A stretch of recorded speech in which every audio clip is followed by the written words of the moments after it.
Hello,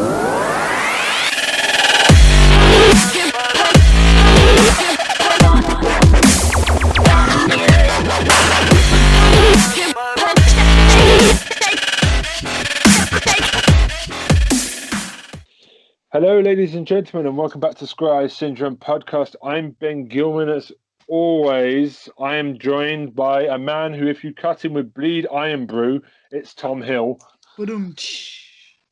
Another man whose back garden I would like to think looks like the one from Bewitch's C'est La Vie music video. It's Dan Rudge. Yeah, you'd be lucky.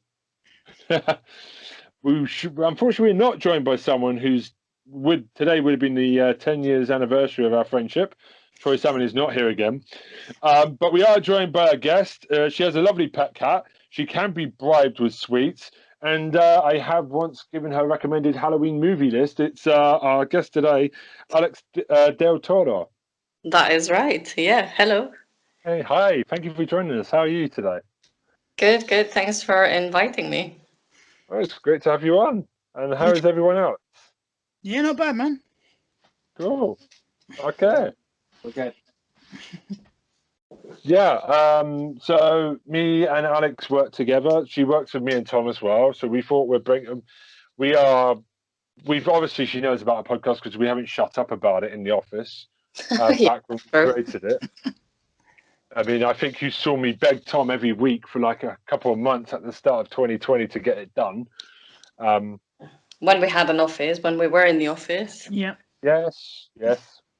But Alex is a long-term person that has known about the podcast, and we thought we'd get her on because she's very knowledgeable about TV, and we thought it'd be fun to have her on. So thank you. Thank you. Okay. So there is no Troy. We don't know where he is, and we do apologise. He's most probably gone back to find some Charm fans somewhere. We don't know. Yeah, he's currently checking out the plane of fire, which I think is a good. Yes, we have set fire to that plane so he does not bring any Charm fans with him. That's the last thing we need. Okay, so who wants to go first? Well, I will if no one else does. Okay, go for it. Yeah, go for it. All right then. I have two choices today, one of which is a bit nostalgic for me, and probably the rest of you will have never heard of, as it's a Northern Irish TV show.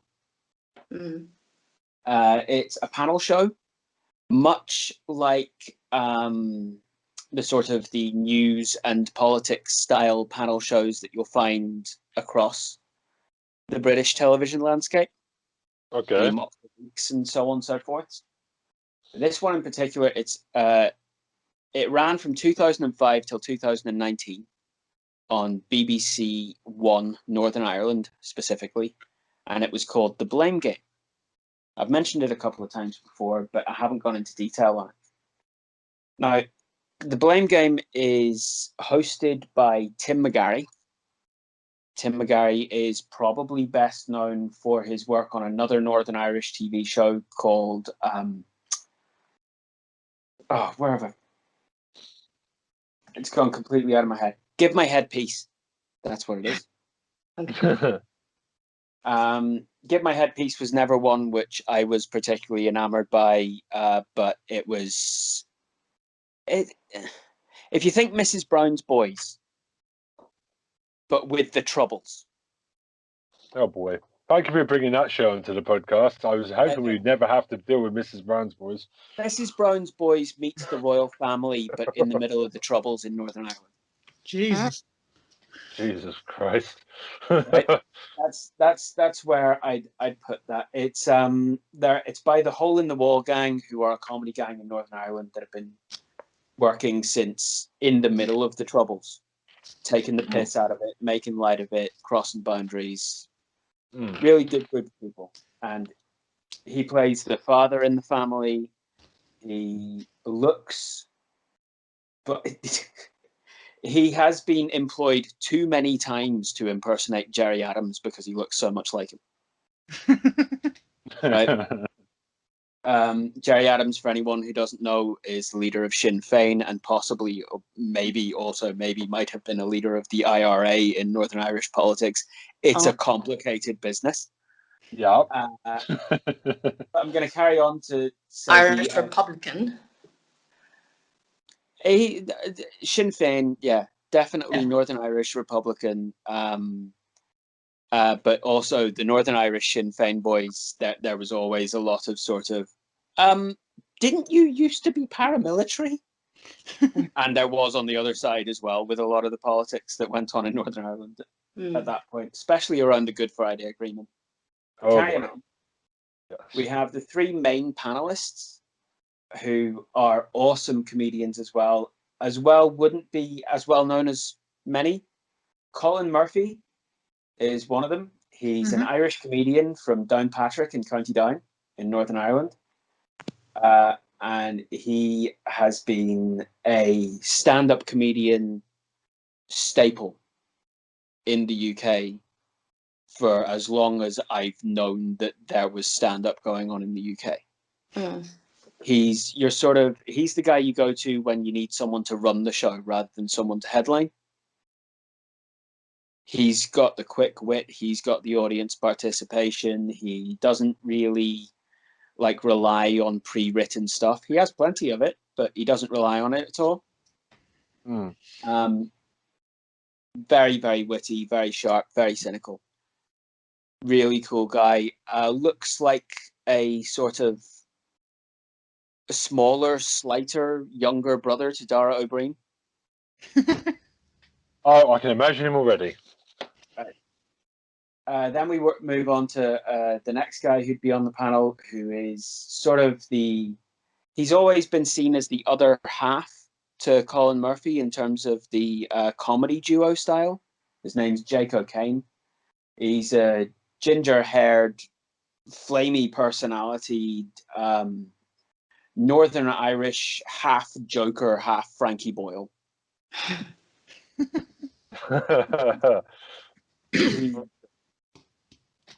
Savage. Absolutely savage. And he brings a lot of that sort of, that extra edge that sometimes you need in a comedy panel show. And then the third main panel member, who is almost always there, is a guy called Neil Delamere, who's actually from the South. And Neil Delamere is he's a bit shorter than the other guys. He's a bit more bubbly, a bit more friendly, a bit more red-nosed, body humor, absurd comedy. He's very clever, but he goes on big flights of fancy as well, and then has to explain himself, and that's funny as hell. So it's Tim McGarry's your host. These three guys are your main panelists, and then they have a guest panelist every week, kind of like we've got Alex tonight. Yeah. And the guest panelist is almost always from outside the sphere of knowing what Northern Irish news and politics is all about, and has been for a while. They're usually ignorant, and this is one of the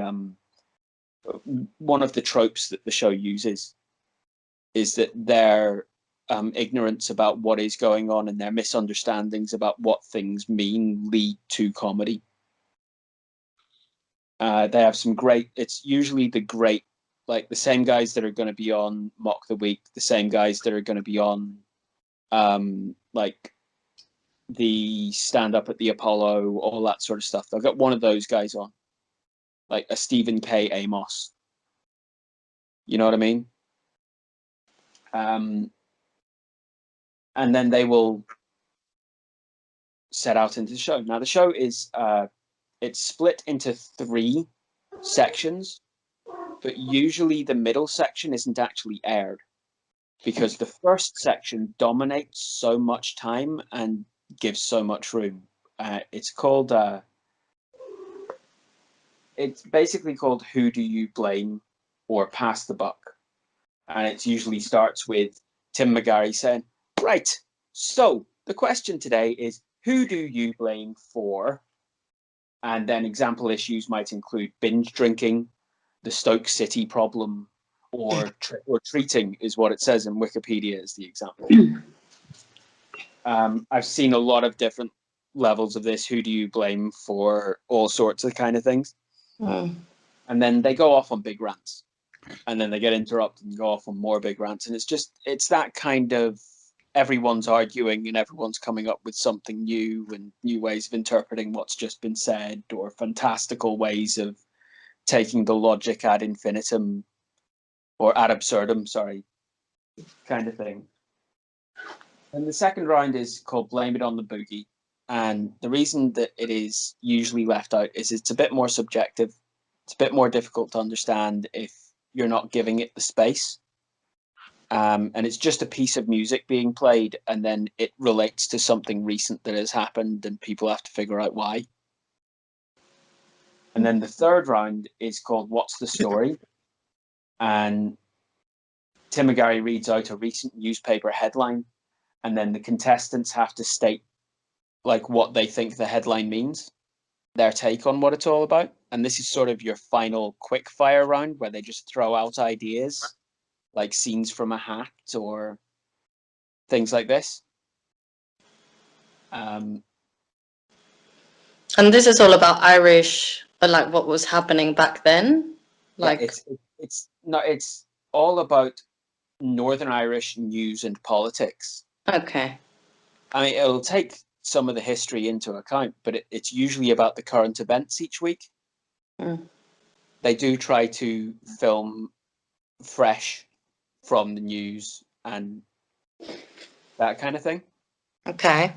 There was one thing, like right whenever they started, in 2006, there was a loyalist called Michael Stone who attempted to assassinate members of Sinn Féin in Stormont, the place where the Northern Irish Assembly, the Northern Irish government, happens.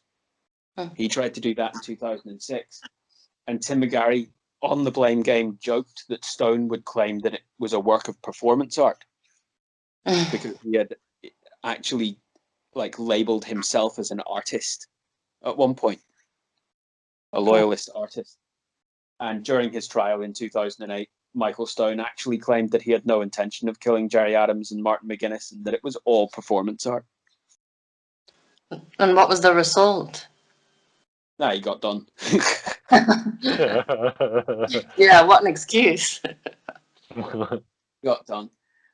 This isn't something that you're going to find in many places. You're going to have to search it out if you want to see it. But for those who like want to know a little bit more about the localities of British TV, I'm not sure how it works in any other countries around the world, but we do have our own little specialized things that go on, and some of them are very dear to the people who live in those localities. And this is one of the ones it was very dear to me for as long as I lived in Northern Ireland. I got the opportunity to go and see it live an awful lot because I knew Colin and Jake, but the main reason was because like they let me get into it and the tickets were free anyway, so I didn't have to pay any money. I just had to be on the list. And it was great. It was so much fun. We had lots and lots of different times where recordings would go on for like 5 or 6 hours at a time because the audience just hadn't had enough yet. It was great. Sounds great. So yeah, I just wanted to put it out there as being one of the things which I have good memories of. You're probably going to find clips of it on YouTube. You're probably not going to find full anything anymore, and it has stopped for now. I'm not sure if they have any chance of bringing it back. So there's no way of finding this anywhere, really? There's no finding it anywhere except in clips. Not even on iPlayer. Nothing like the BBC hasn't brought it over to put on, no? Not yet. No. Oh, I don't think they will until they do a big sort of local programming thing for everyone. Oh, they should do that. Yeah. Yeah, I mean, it sounds really interesting, to be honest. I don't really know much about what's been happening, to be honest. So it's something I'd be interested in looking. The way that comedy evolved in Northern Ireland surrounding the fact that basically Northern Ireland had been... It wasn't a Cold War. It was kind of a lukewarm war. But Northern Ireland had basically been sort of a country that was kind of at war with itself for an awfully long time. Yeah. It was very common whenever I was growing up, whenever I was a kid, for there to be bomb scares, and you had to just get the hell out of anywhere that was usually populated. And it was all internal conflicts. Well, there was plenty of stuff that happened in England that was based off of the Troubles. Plenty of stuff that went on with, like, you know, car bombs and stuff like that. It wasn't a pretty time at all. It was terrible.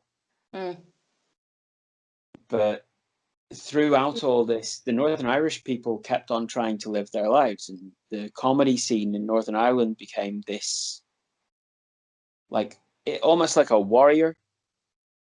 Like, you saw the advent of alternative comedy in the UK in the 80s with the Thatcher era and the strikes and the poverty and all of this sort of stuff. In Northern Ireland, you saw the rise of the alternative comedy with the reaction to the Troubles. And that's where these guys all got their break. And they've all been working in that same area for a long time.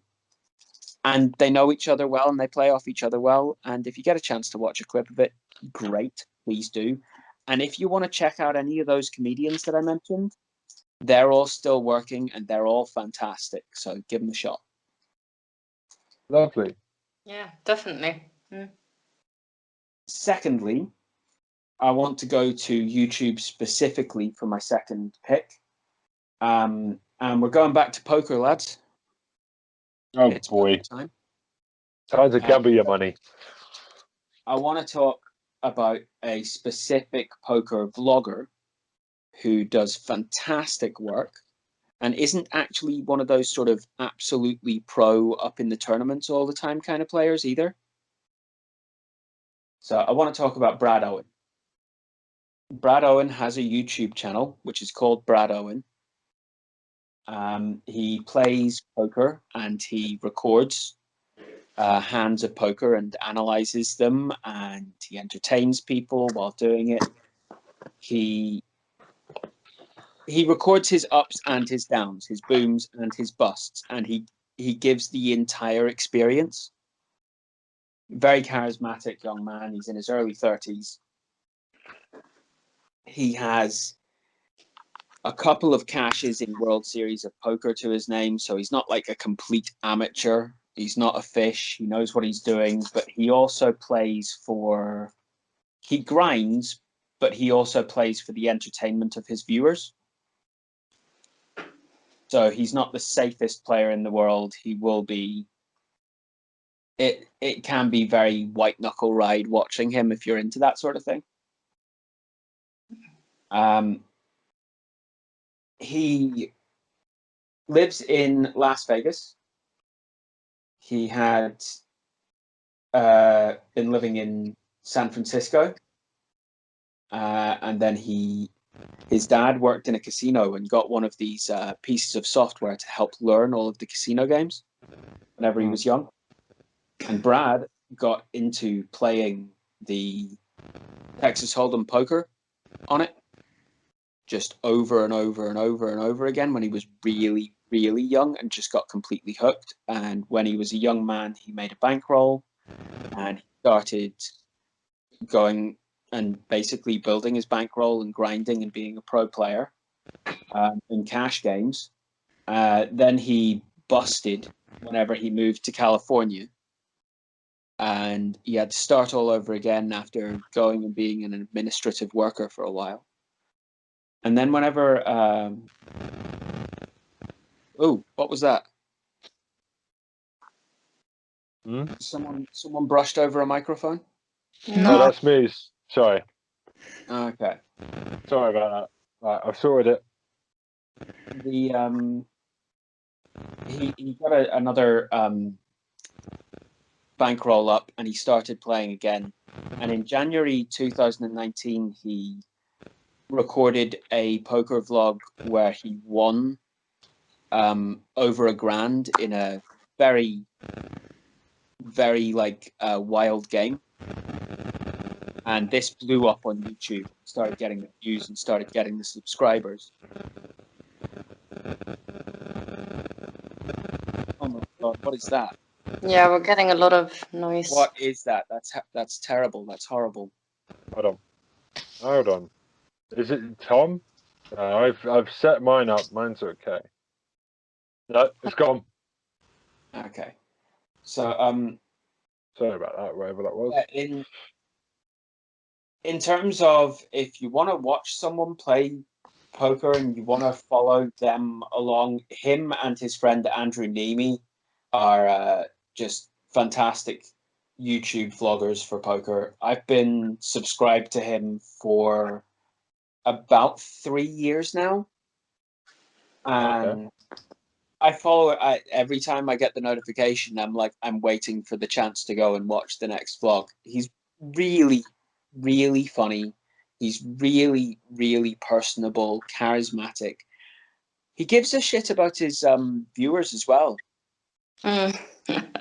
He really does care about the people who are his fans, and it's really nice to see that in someone who is gaining so much popularity and notoriety.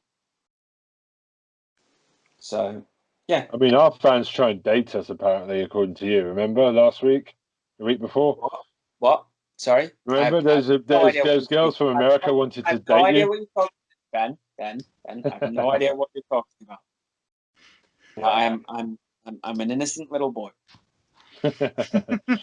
Something tells me that's probably not true, maybe. Yeah, you're on the money. Anyway, hi Christina, hi Brittany. But yeah, Brad Owen, give him a shout. Give him a try, please, because he's a good guy. It's really nice. He likes cats. He plays music. I like him for that reason. He plays poker. Okay. I like him for that reason. And he's a really nice guy. I like him for that reason. It's like the bunny rule. Is anyone that likes rabbits is a good person? That's my rule. Anyone that likes rabbits or cats is a good person. So yeah, cats. I like cats. I also like rabbits, but only in stew. Wow, my wife will kill you. So it's maybe the bit where I don't let her listen to. Cool. So not a vegetarian then? No. No, I'm not a vegetarian. The one thing I do like about poker is watching other people gamble with their money. It's more, I get a thrill out watching them be so. There is that. There's the vicarious thrill of, oh my fucking God, you put that much in middle for that. You're sitting on ace high. Why are you doing this? That's it. It's more exciting than a football game, isn't it? It's just like, oh, he's putting the whole thing on there. Oh, no. It's like a horror movie. You can't watch sometimes. Mm-hmm. Just watching their face when it goes wrong is, wow. There's like a million emotions going on. He does this thing where he goes, I really don't want to do this, but because I'm playing the game rather than playing my emotions, this is what I should do, so I do it. Even if I lose, this was the good move. And he explains why. And he also has a couple of jokes around that, because there's things called ranges in poker. Like what you're supposed to do if you're in a certain seat and you've got certain cards and someone has done something, like they've raised or they've triple raised or something like this. How many players you're up against. There's different ranges for different things. And he made up his own one called the Revenge Range. And that's like, he has merchandise based on the Revenge Range. It's a recent thing. And I just got to say, he's a funny guy. He's a good guy. I'm not going to harp on anymore, but yeah, go check him out. Sold. Cool. Okay. Just them. I'll tell you what, I'll go next. You know what? So I've been trying to solve something, because if you guys go back to 5 years ago, before Disney Plus, there was everyone got very excited about Netflix getting all the Marvel characters, Daredevil, Jessica Jones, Luke Cage. But there is one show that nobody ever really wants to talk about, and that's Iron Fist. Do you guys remember this? I am what? Iron Fist. I don't think I've seen it. No, No, can't say I've it's seen it. it is. I an have. awful- Well, yeah, this is why, because I know Dan will back me up on this. It's like the red-headed stepchild of the. You know how awesome Marvel normally is. It's a high quality. You know, like No, they do good not stuff. recently. Well, in terms of the time, like the first season of Daredevil came out, it was amazing. Then you had Jessica Jones, that was brilliant. Luke Cage is really good. And then Iron Fist comes out. Now, in the comics, Iron Fist is based on a character called Danny Rand, who is a martial artist with So we the. should point out this was kind of Marvel's answer to Batman. Danny Rand is Marvel's answer to Batman. Okay. He wished Batman would even look in his direction. He's that bad. I mean, I don't know. I mean, back in the comics, he's a celebrated character. He's like a street level hero. And I don't want to blame the actor because, you know, British actors have taken over some of the best roles in Hollywood, like American icons, Superman, Spider-Man, Doctor Strange. A lot of our British actors have taken over. So I'm not going to blame the guy that took over here. My computer's just frozen, so I'm just going to keep talking. It's So okay. who was it who played like the main character in this? I don't know because my computer froze. I had it all ready to go, but it's okay. I'm doing well. I'm just going to keep going. I've got no problem here. Hang on. See, I can't even point the finger at him. If somebody could dig me out the hole here, but it's got a good cast. Oh no, I've got it. Finn Jones. There's the guy. That's who Finn he should Jones. be named. Yeah, you remember him in Game of Thrones. Loris Tyrell. Yeah, that guy. Yes, I know who you mean. What I do love is though, he is wrestling with an awful script. I'm going to put my thumb down on when you got a kung fu show. We're not going to say it's the actor because the actor is actually good and we've seen the actor be good. I'm just about to do this.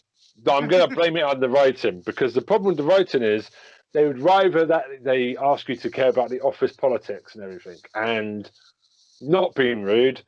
The problem with the Netflix Marvel shows is because we're British, we like 6 to 8 episodes a season. We don't like these. The opinions of Ben Gilman are not the opinions of Syndrome. Yeah, I know. All I'm saying is, amount of times I've seen a story stretched out over too many episodes when you can just do it shorter. Like Netflix has it right. 10 episodes is normally their number for every season that they do of something. 10 to 13, they normally can stretch it. But there's no plot here, really. I mean, I fell asleep 5 times. I've just finished season 1. I mean, honestly, the cast are great. It's yeah. Feel free. Can I take just a tiny rant here? Yeah, sure. The reason this was so awful was because there was a perfect storm to make it awful. Okay. You had Daredevil, which went nuts. Everyone loves Daredevil. Yeah.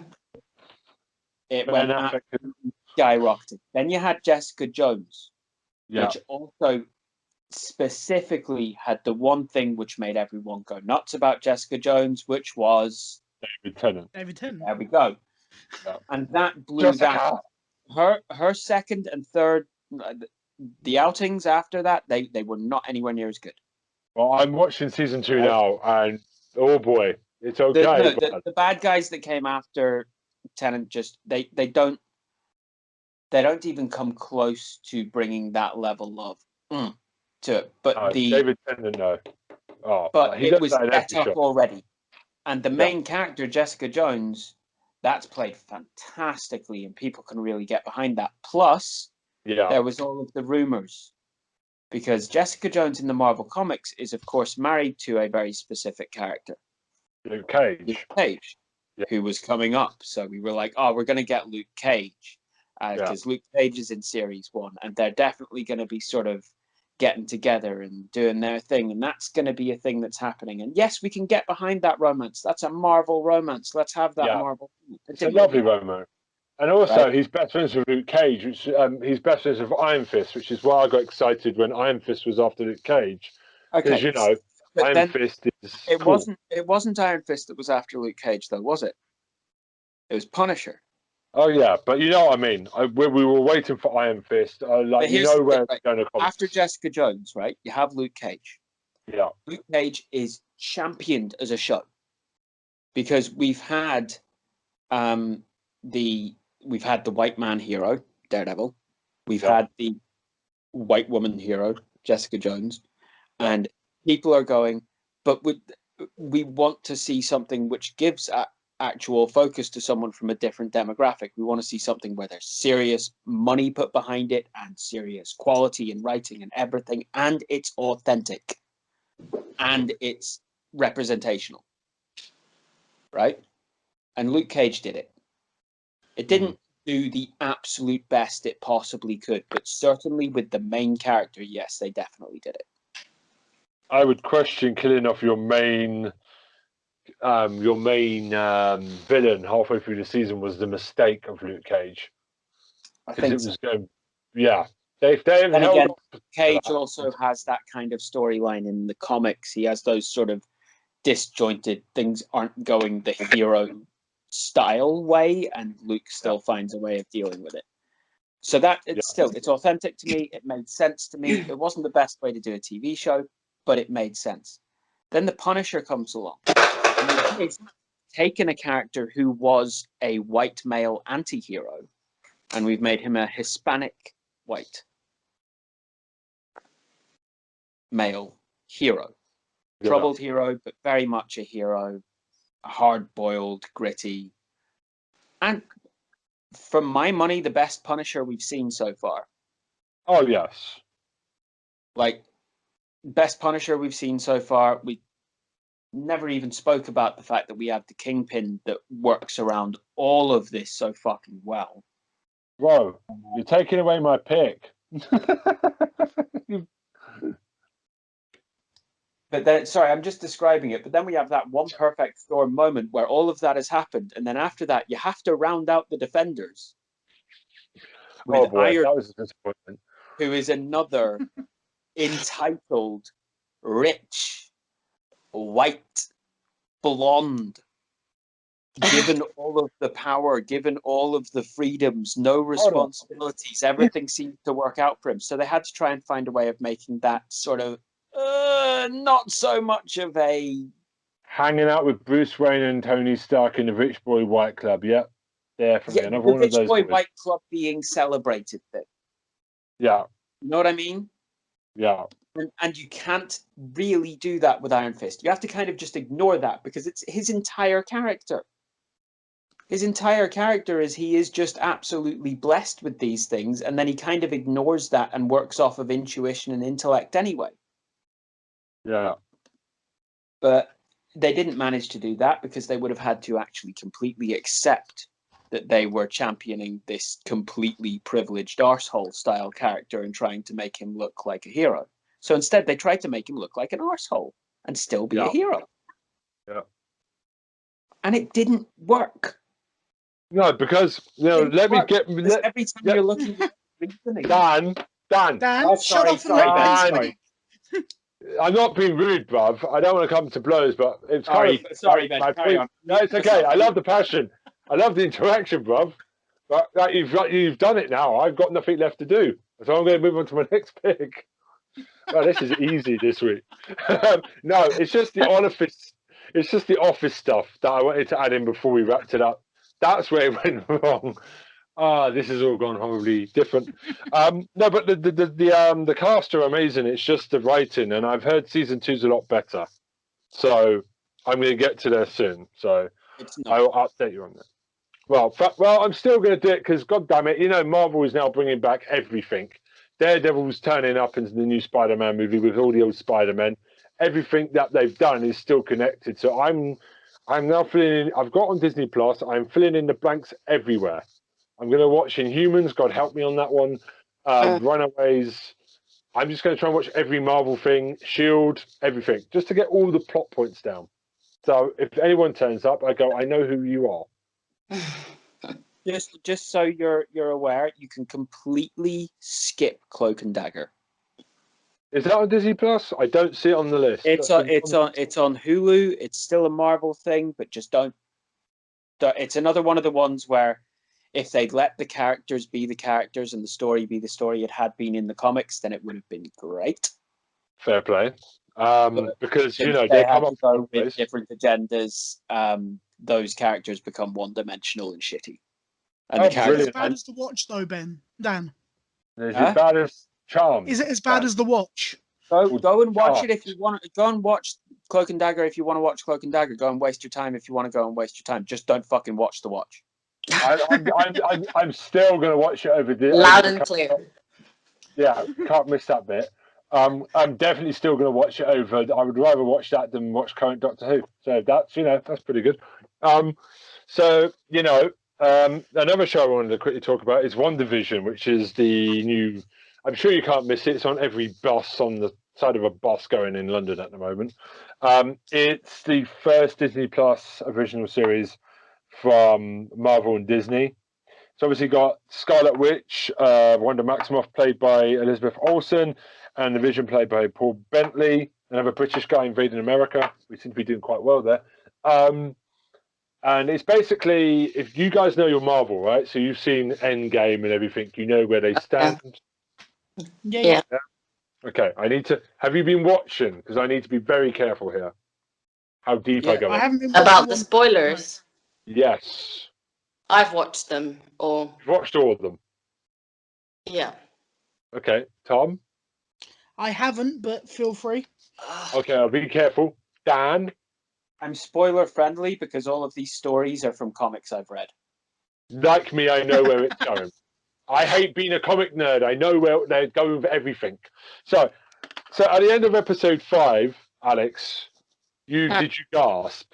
Because I don't read the spoilers, so I didn't know they were going to put this person here. The current episode. On the final episode. Yes, the current episode with who appears at the door. Oh no, but I'm talking about the movies. Oh, so sorry, I got it wrong. So I've seen the movies. Don't want to say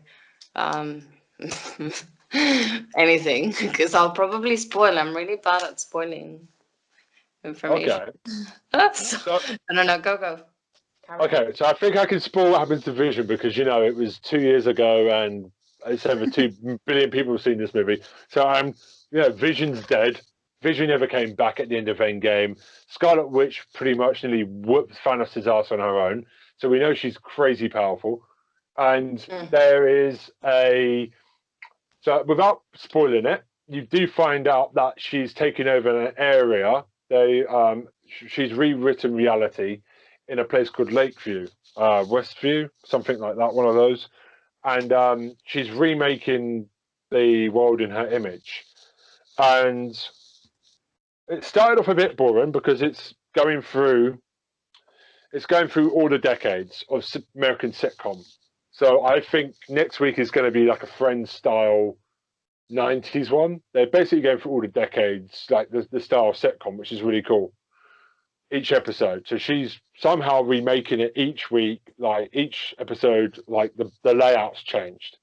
But you're beginning to see cracks. So she's dealing with a lot of trauma, isn't she? Because she's lost her brother in Age of Ultron.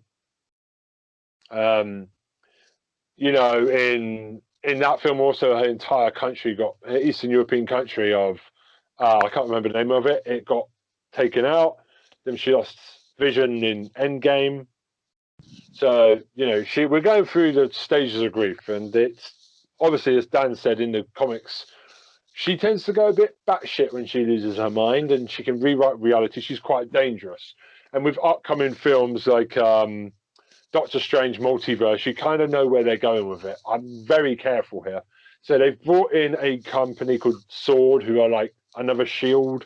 There's characters from Ant-Man and Thor have come back in, which I'm really happy to see as well.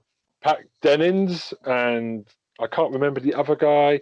There's the I've forgotten his name. I'm doing so well today. He's back, and the FBI agent from Ant-Man is also back. So there's this little and the lady from Captain Marvel was growing up as well. The little child has now grown up into a full-fledged adult, so you can kind of see the connections are happening. It's really good. And I screamed at the end of episode 5 because they did a thing from another Marvel show that isn't MCU, from Fox. I'm not going to tell you who it is, but I audibly gasped when I saw it. And it makes you realize that Marvel are just going to bring everything back. I'm not going to say any more than that. I think they may be more twists and turns. I think Yeah. so too. Yeah. But I did get very excited when I saw who they brought in from a certain franchise with an X in the title. That's all I'm going to say. And you're kind of questioning, is it him or her? Or is it a made up thought of her mind?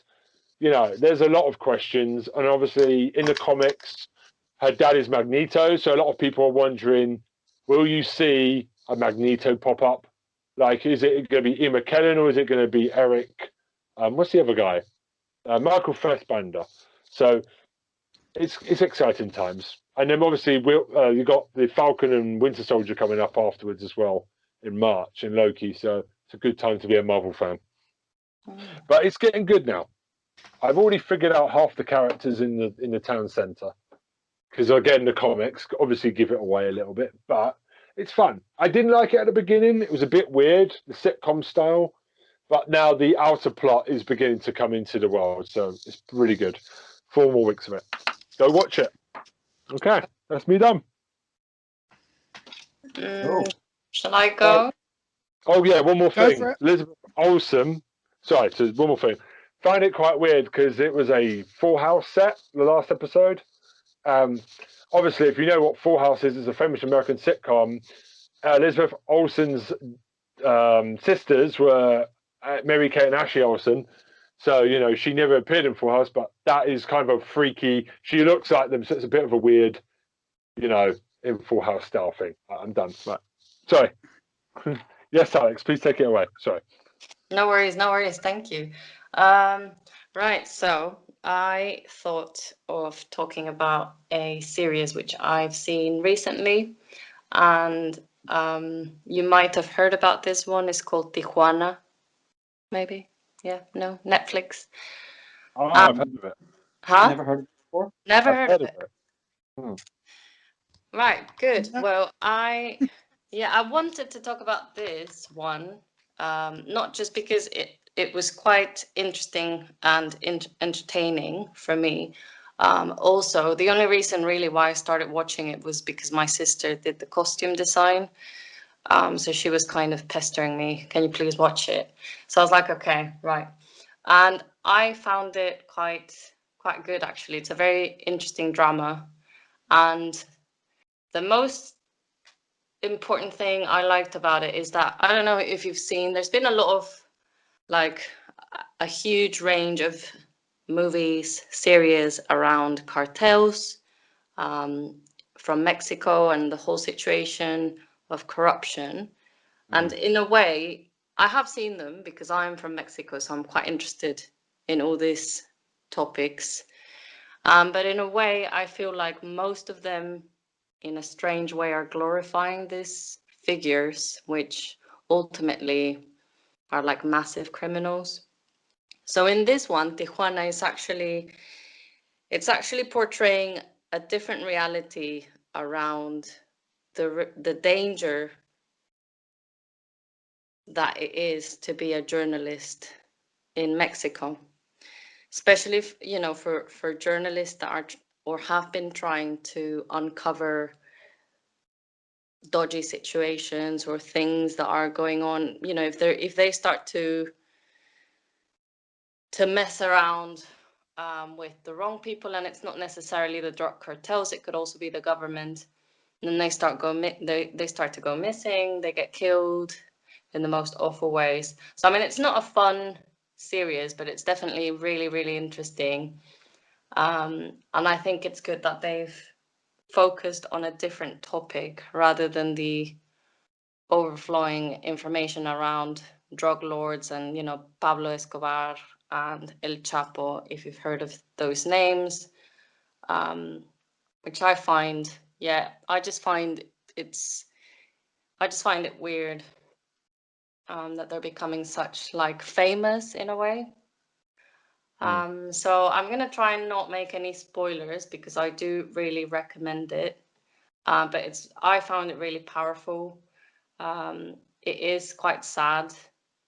It is based on a true story, although they are very careful in not mentioning names and anything, because that would be probably worse for whoever makes it. And yeah, I mean, I think it's important to see the reality on the side of the victims, not just on what is going on with corruption, but actually what goes on with trying to uncover the truth, and then how constantly in this country information is being silenced one way or the other. So yeah, I mean, it's quite sad for me because it is the country I left about 8-9 years ago, and I was kind of hoping that it would change when I left back in 2012. I thought, give it 5 more years or something, this might get better. But in actual reality, we just see an increasing number of issues which don't really seem to get any better. And I mean, interestingly enough, I was looking at some numbers, and although you might think of this number as, oh, that's not really a lot, 144 journalists have been murdered since 2000. That's close to what we see in Afghanistan or Syria, but apparently Mexico is not in a war. So I mean, it's just numbers and things. It's just crazy.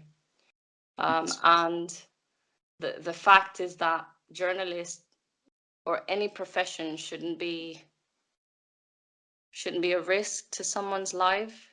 And the simple reason why they're being killed is because they're trying to tell a story of what's happening. In this case, it was in Tijuana, probably related to what was happening with the government.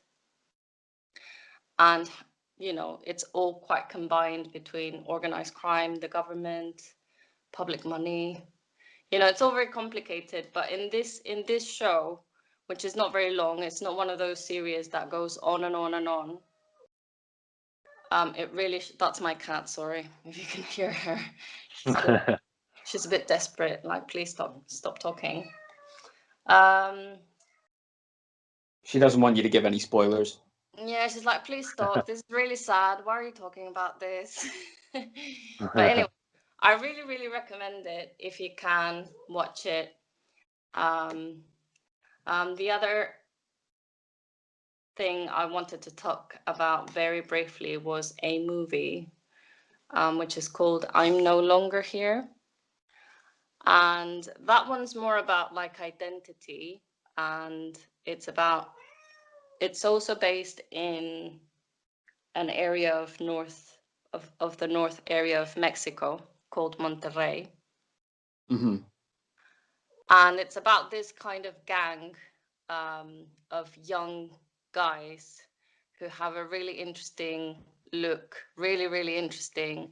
And they're obsessed with like cumbias and salsa, and they dance in a very particular way, which I find really cool and weird. And so it's like really, really colorful and very music. Like there's a lot of music that maybe you might not like, but it's quite good. Really good scenes of nature. And this one of the guys, which is the main guy, has to escape because he's been kind of mixed up with the death of someone in a cartel or in like another little gang. And so he needs to escape, and he ends up being in Queens in New York. And this is the story of a lot of Mexicans not necessarily escaping because of being involved in some kind of drama like this. It could be because they're looking for a better job and for opportunities. And in this case, he's escaping because otherwise he would get killed. And it's just very interesting that in this area of Monterrey, he used to have this like identity, and he was belonging to this group of people, and there was a sense of something really important. And when he moves to Queens in New York, and he is with a group of Mexicans as well, he doesn't quite fit, and they don't quite accept him, and he gets overly criticized, judged. So he has to change his looks. He changes his haircut, which is often laughed at. He doesn't really know the English language, but he's trying. So it really shows you like the struggle of some people moving from one country to another. And you know that sometimes it's even hard with the people who are from your own country, not necessarily people from the United States. The Mexican people or the Latin people that he was hanging out with were actually not welcoming. And you know, sometimes we miss out on these things, but they do happen. So it's also a very real movie about some real issues. It's got really nice film, like really nice shots. Great camera. Yeah, really recommend it. Okay. We'll check it out. Cheers. Fantastic. Cool. They're on my list. They're both I don't think Netflix. I've ever watched any Mexican TV before. Yeah, I'm ashamed. It's on my list. Most Mexican TV I've watched is Friends. Oh yeah, that's not Mexican. That's American. I mean, it's from the. I mean, whenever they're watching Mexican TV on the TV while I'm watching Friends. I think we're famous for the telenovelas. You might have heard telenovelas because this is what's been huge across lots of places, but I take it none of you, which is good because it's not good TV. it's sort of like Hollyoaks, but Mexican. Oh wow! Yeah, it can't be worse than Hollyoaks. Surely it's better than Hollyoaks. Sorry, I don't think I'd ever be able to recreate it. But if anyone can just imagine it, imagine that Hollyoaks. That in a Mexican kind of flamenco salsa, 4 giant guitars, sombrero style. I will surprise you, Alex. Both of your picks are on my Netflix list. They are in the list, so to speak. Yeah, so they're kind of serious choices, but they're very interesting. I will check them out. Yeah, don't watch telenovelas, please don't. No, that's cool. Thank you for the warning. It's all good. Okay, Tom, I want to know which show this week has got a dead body on a slab and who's the detective solving it. Well, before I say anything, Ben, do we have any like emails or anything coming in this week that we need to discuss? Okay, do you want to break format?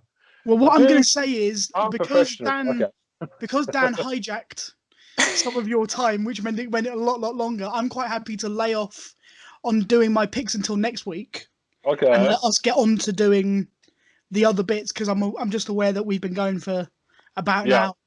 And Okay. I don't want to kind of make us run really long. Don't worry, Dan. We don't hate you. It's no, cool. no, that's not a negative. He was passionate in any way. No. Hang on. I accept no blame for this. It's Ben's fault. Okay, that's fine. As long as we're all smiling, that's all that matters. I'm perfectly happy. I will. If you want to tie me down to what my picks would have been, I'll tell you what they would have been. I'm not tying you down. Someone else can do that. No, I'm well, why don't you tell us briefly, Tom? What were your picks? No, the two shows I've talked about are both American to do with journalism. One's called The Loudest Voice, and the other is called The Newsroom. But I will bring them up and I will talk about them fully. We could go a bit longer. Go. No. I'll bring them up properly next week because they deserve, especially The Newsroom deserves like proper, passionate discussion on it. Okay. So we got one email. Go for it. Okay, this could cause some trouble. Okay, we know our fans are a bit crazy, so this is fine. Okay. Right, so I've been bitching about how we've got viewers from India, China, Australia, New Zealand, France, everywhere, and we have none from Japan. Well, we've finally broken that duck. So I'm just going to read the email. Hi, my name is Hirofumi Nagasaki. Wow, that's hard to say. And I live in Sendai, which is north of Japan. I'm just putting that in there. Really nice, icy part of Japan. Really nice and cold, like Scotland. I'm sure, and I'm sure Tom, you know how that feels. I've been Scottish and all. Mhm. I'm a big fan of your podcast. Thank you very much. I have some questions for you guys. Oh boy. Okay. Ben, sorry, this is going to make me laugh. Ben, does your wife help you with your Japanese picks when you talk about shows on the podcast? Not. How do I say it? I can kind of pick my own stuff out, but then again, we have a VPN, which we can go to any region of. Obviously, Netflix. We're kind of VPN it, which means we can watch anywhere. So I have all the shows I need. But me and my wife have very different tastes, though, so we never really agree on the same thing ever.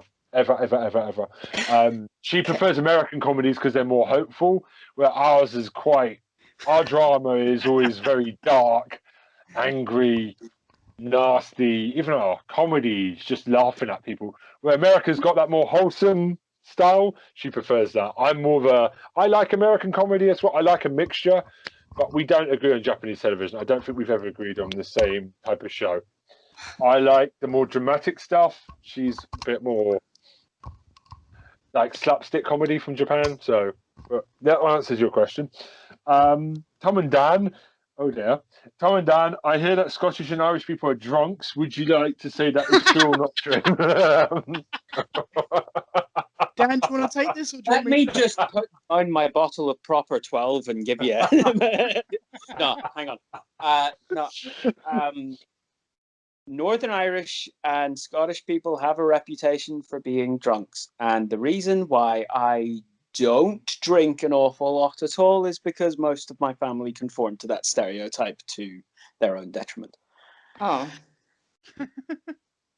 Okay. It's on that side of the family. On my side of it, Dan will confirm this. I used to drink very, very, very heavily. Yep. And to the point where my doctor told me that I would die if I didn't stop drinking entirely for 6 months. Yeah. And so I basically stopped drinking almost exclusively since then. So that was 2004. So I occasionally have a beer, I'll occasionally have a whiskey, but because I did fit into the stereotype for quite some time, I no longer do. I have a question. Do you well drive? What's that? Do you drive? Do I drive? Yeah. Yes. Great. So if we ever go for a night out, you can drive me. You can drive it. Cheers. Nice. Just made you designated driver, Tom. Yeah. No, nice. Next time we do a work, you're driving me home. Right. Brilliant. Also, oh dear God. And what is your problem with no Welsh people on the podcast? There isn't. We just happen to pick people that we do. Here's the thing. We have actually been actively pursuing Welsh people to be on the podcast. Yeah. But when they found out just how English Ben was, I'm very English. And they couldn't do it? They said no. They couldn't manage it without actively trying to kill him with a herd of sheep. So, well, we work with a Welsh person, so maybe they might appear here one day. And I would just like to point out, we have Alex is Mexican. We've also had another guest like a couple of months ago, Tara from Singapore. So we don't discriminate. I know it's a joke, but yeah. We have, I think, isn't one of our work colleagues Welsh? I'm not going to mention the name, but it's someone that has said they like the podcast, may appear on here in the future as a guest. Yes, they are Welsh, yes. You know who I'm talking about? Cool. Yes, I do. So, yes, that person will appear one day, hopefully, because they want to come. So, cool. Also, oh no. Okay, so we had this thing with Dan, Brittany and Christina offering Dan to stay at their house if he's ever in New York. And I said this is a worrying trend that could happen. and I'm glad I'm married. So it ends. My sister thinks that Troy's handsome and follows his YouTube channel and wonders if he's single. Oh dear. Tom, you're the last one standing, mate. Keep up the good work. Oh boy. I mean, I'm glad. I hope Troy doesn't hear that because Troy's got an ego the size of a bus. Basically, I would suggest to Hirofumi's sister, if she wants to find out, why doesn't she ask Troy herself? Yeah, go on his YouTube channel. This is not dating advice.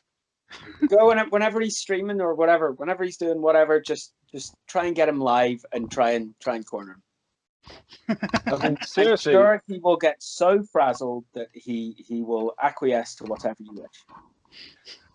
And I'm sure, I'm sure there's fans of Tom right now somewhere out there. I doubt it very much, but thank you for the furiously typing out an email. How dare you? I'm pimping Tom out. If you send the email, I'll read it. I'm pimping Tom out now. We're gonna go the whole way.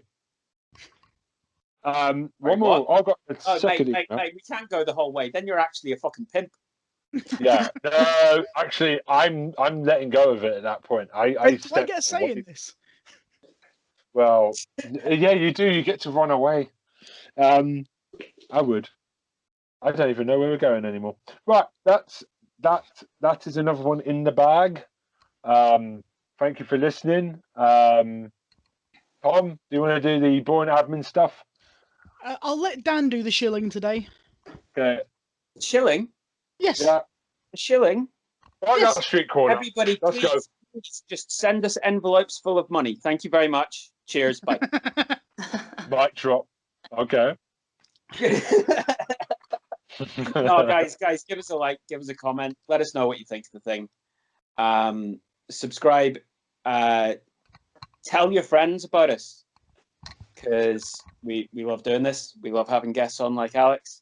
We love just entertaining you, having a laugh.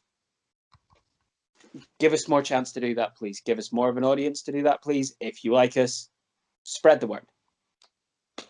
And the word of the day is panic. Yes, panic. Spread panic. Yeah. We've got enough of panic already. Well, it was a better choice than legs, so. That is true. Tom, email. Square-eyed syndrome 2020@gmail.com. Send your emails there, not to the YouTube, but if you do, I read them out anyway. But Tom's email box is feeling very, very lonely. Please send them there. And yeah, we are nearly at 3,000 downloads on Spotify on its own. The YouTube channel is bouncing. Yeah, woo indeed. So we just want to say thank you for the support. Our numbers are really going big the last couple of months, on the last couple of weeks. Sorry, on the audio platforms. Our YouTube is still doing good. And as Dan said, if you like what you hear, just tell everyone. Just don't go up to someone in the street, social distancely, and just scream, "Sky Syndrome rocks." Yeah. Do it though carefully. We don't want it to be any worse than it already is. But that's it. Yeah. All right. Thank you, Alex. Alternatively, you could set up some sort of elaborate hoax which involved a series of monoliths with Square Eyes Syndrome just plastered on them. That would be good advertisement as well if you felt like it. Definitely. One day we'll have merch. That'll be a thing. One day. Comic-Con appearances. Ben, the first piece of merch we're going to have is a T-shirt with the opinions of Ben Gilman on not necessarily the opinions of Square Eyes Syndrome. Oh yeah. All right. So thank you, Alex. Did you enjoy yourself today?